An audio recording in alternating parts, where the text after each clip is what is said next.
but this is a very long lecture given by Keith, so I want to get right into it.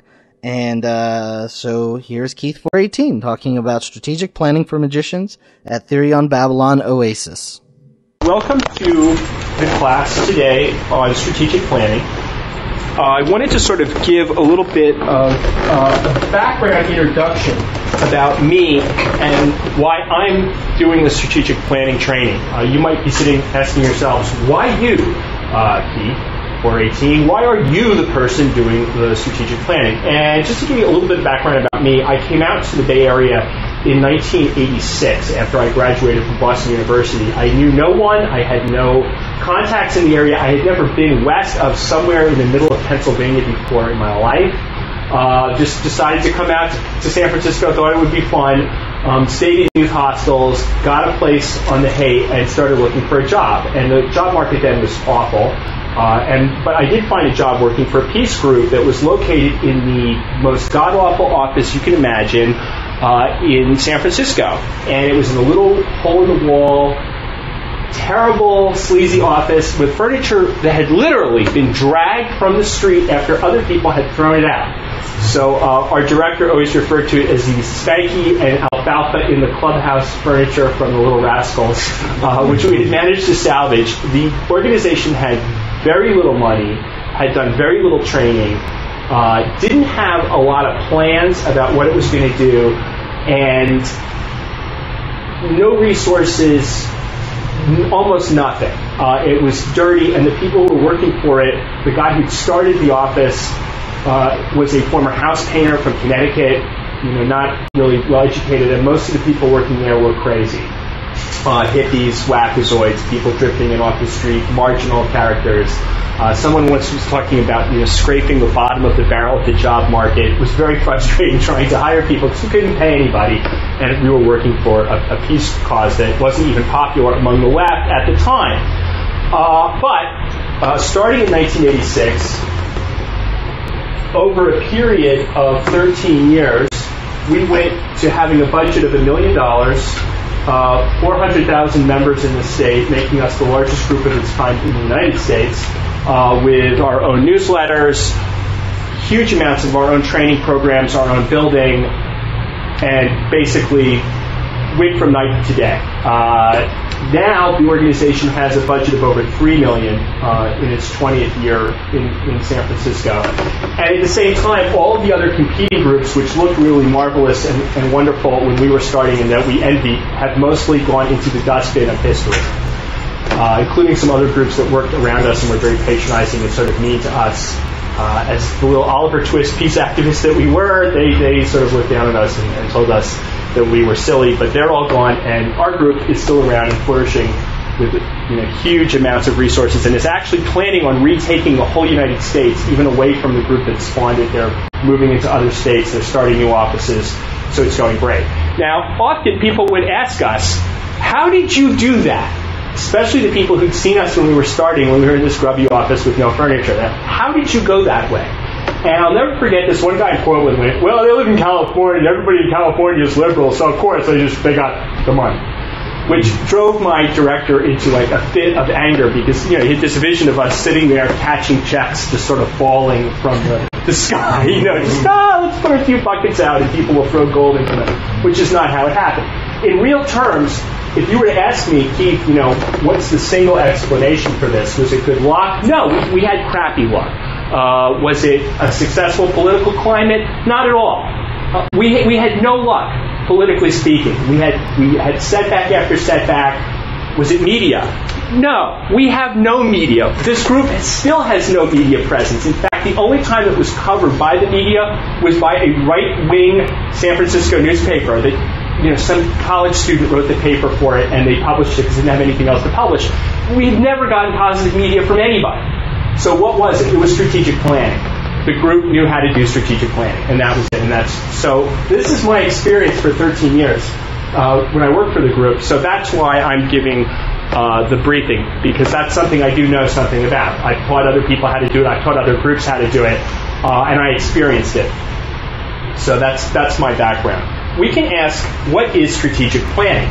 Now, I looked into this, and our recent visit from our bishop, he started out by talking about the meaning of various words. Strategy comes from the word strategem, which is a Greek word, and it means the position of the general. You can sort of understand military strategy. We're sort of familiar with this. My personal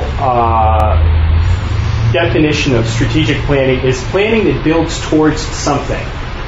And my favorite model of this is my wife. When she was an infant, according to her mom, knew that the cookies were kept in a high cupboard. And so she got a chair and a box and a smaller box and climbed on the chair, climbed on the box, and climbed on the smaller box and reached into the cupboard and grabbed the cookies. And we've all had that experience as children, I'm sure, step by step, going to get the cookies. And that's strategic planning in a nutshell, which seems pretty simple, and it is. The other context I'd sort of like to phrase this in is strategic planning as it applies to occult organizations. And my model for this, my analogy, is going to be the television show The Family Guy, which we should all be familiar with, and the television show South Park, which we should all be familiar with.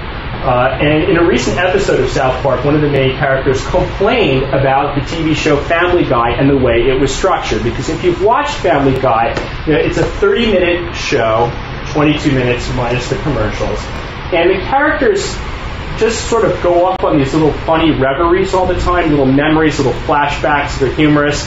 But in the end, there's not really a coherent narrative that these all sort of fit into. It's just, I remember when I opened a falafel stand with Mr. T. And you're like, that's funny. That reminds me of the time, okay. And then at the end of the show, it's over, and you remember some of these little bits, but the whole overarching structure is seldom there. South Park, on the other hand, every episode has a theme. Usually a fairly didactic one, if you'll think about it. And all the jokes in the episode lead towards reinforcing the major theme at the end, which is the lesson learned in the situation that's been exposed. And one of the characters was complaining that Family Guy is too easy. Because it's too easy to write a show in which it's just one unconnected joke after another versus having to come up with jokes that are all connected together. That's a bitch to write. So obviously the writers of South Park were angry at the success of Family Guy because they saw people taking the easy way out and getting lots of laughs and lots of credit, and they didn't like that. So this narrative structure, I think, is interesting in an occult context because we can ask ourselves, in terms of strategic planning, what do occult groups lead to? If the process is like my wife when she was a little girl going to get the cookies, what cookie is at the end of the process of any occult organization? And I like to compare this to the Golden Dawn, which is a group most of us are familiar with. We study it in the course of our magical training. Most of us are very familiar with Israel Regardie's books. And if you'll notice, at the beginning of the Golden Dawn, you learn the Hebrew alphabet. And then you learn various forms of divination. And then you learn, how to make talismans. And then you learn how to construct weapons. And there's little rituals in between. But where is it all going? What's it all adding up to? And it is going somewhere. It may not be going somewhere that people in the Golden Dawn like too much, or are happy or thrilled about or even aware of. But it seems to me that in a lot of ways the Golden Dawn has become kind of the Family Guy model of occult organizations, where each one of these little sections, these little lessons on astral traveling or weapon creation or divination with the tarot, is interesting, and people go and study it, but it doesn't seem to be leading anywhere the way the South Park model would. And the OTO, on the other hand, is much more like South Park and a lot less like Family Guy, in that it is leading towards a certain definite place. Do we know what the definite place the OTO model is leading towards in its initiations, in its teachings, in its rituals? Where is it going? What is it there to do? To unite us with the infinite, to gain wisdom. Okay, that's a little too vague. That sounds good. I'm looking for something a little bit more specific. If you were to say to somebody, what is aging society? Okay, we're hoping that that's the case. The end point of the OTO is the ninth degree. There are degrees after it, but Crowley says over and over again, the sanctuary of the ninth degree sort of is the end point of the OTO. And the OTO is founded to get you, if you work hard and get the instructions, up to that mystery and that gnosis. So if someone says to you, what's the point of the OTO? It's like, well, these initiations lead towards a very definite thing. They're not like Family Guy where bing, bing, bing, bing. Where's it all going? Oh, we're not really sure. But the little bits are good. And I would argue that unless you're really sure where the occult group is going or have a very definite idea, you're probably being strung along into a series of maybe good little bits, but in the end, nothing substantial. So strategic planning is not about funny little bits that at the end of which you look back and say, that was okay, or that was a good one, or that wasn't. It's actually leading towards a definite place, the cookies in the cupboard. Okay. Is that clear? Okay. So, the definition for strategic planning also looks at certain components that it has to have. So, you're looking at strategic planning and you can say to yourself, well, is this a strategic plan or not? To be a strategic plan, one, it needs to involve the leaders. The leaders of the group, whatever the group is, whether it's a cult group or a nonprofit. Why? Why must a strategic plan for an organization involve the leaders? So they're the ones that make up the plan? Well, yeah, but they're the ones who control the group, right? And they control its direction. So let's say, we all decide to come up with a plan for international OTO in the 2 hours following the meeting. We postpone the mass, and we decide we're going to come up with this. Is that really a strategic plan? No. Okay, it may be an enjoyable exercise. It may be a waste of time, but it is not a real strategic plan because the leaders of the organization who will put the plan into effect and make the decisions that make the plan happen are not involved. Unless somebody here is a secret member of the upper chamber of the International OTO, which could be possible. Nonetheless, I'm going to doubt it. It is not a real strategic plan. So the leaders of the group have to be involved in the plan for it to be a strategic plan. Now, does that mean we could come up with a plan? We could. It would not be a strategic plan in any real sense.